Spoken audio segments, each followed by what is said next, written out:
இது 12th maths inverse trigonometry ஃபங்க்ஷனில் chapter 2 exercise 2.1ல் 12th some.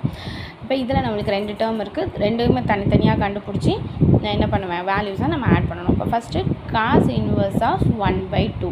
நம்மளுக்கு இங்கே டிகிரியில் வந்து எனக்கு மைனஸ் இல்லை, அதனால் என்ன பண்ணுவோம், டேரெக்டாக காசோட வேல்யூவை நம்ம என்ன பண்ணிடலாம், டிகிரிஸை இங்கே நம்ம அப்ளை பண்ணிடலாம். இப்போ காஸ் இன்வெர்ஸ் 1/2 டிகிரி 1/2 இருந்துச்சுன்னா நம்மளுக்கு என்ன வரும், π/3. ஓகேவா? இது வந்து 60 டிகிரிக்கு π/3. நம்மளுக்கு ட்ரிக்னாமெட்ரி டேபிள் வந்து நல்ல மனப்பாடமாக இருந்துச்சுன்னா தான் நம்ம இதை செய்ய முடியும். நீங்கள் எவ்வளோவுக்கு நீங்கள் ட்ரிக்னாமெட்ரி டேபிளை நீங்கள் மனப்பாடமாக வச்சுக்கிறீங்களோ அவ்வளோவுக்கு நம்ம இதை ஃபாஸ்ட்டாகவும் செஞ்சிடலாம், கரெக்டாகவும் செஞ்சுக்கலாம். தென் செகண்ட் டேர்ம் வந்து எனக்கு 2 sin இன்வர்ஸ் ஆஃப் 1/2.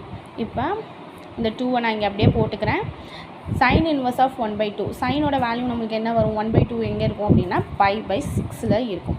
ஓகேவா? அப்போ இதுவும் நான் கேன்சல் பண்ணிட்டேன்னா எனக்கு ரிமைனிங் இங்கே 3 இருக்கும். அப்போ 2 sin இன்வர்ஸ் π/2 வேல்யூ வந்து நம்ம π/3ன்னு கண்டுபிடிச்சிருக்கோம். இப்போ இந்த ரெண்டு டேர்மையும் நம்ம ஆட் பண்ணணும். இங்கே ஆட் பண்ணால் என்ன ஆகும், காஸ் இன்வர்ஸ் 1/2 வேல்யூ வந்து எனக்கு π/3 ப்ளஸ் 2 × sin இன்வர்ஸ் 1/2 வேல்யூ வந்து π/3. இப்போ 2 π/3 இருக்குது, பேஸும் எனக்கு ஈக்குவலாக இருக்குது. ஜஸ்ட்டு நம்ம ஆட் பண்ணால் போதும். அப்போ என்ன வரும், 2 π/3ன்னு வரும். இதுதான் நம்மளோட ஆன்சர்.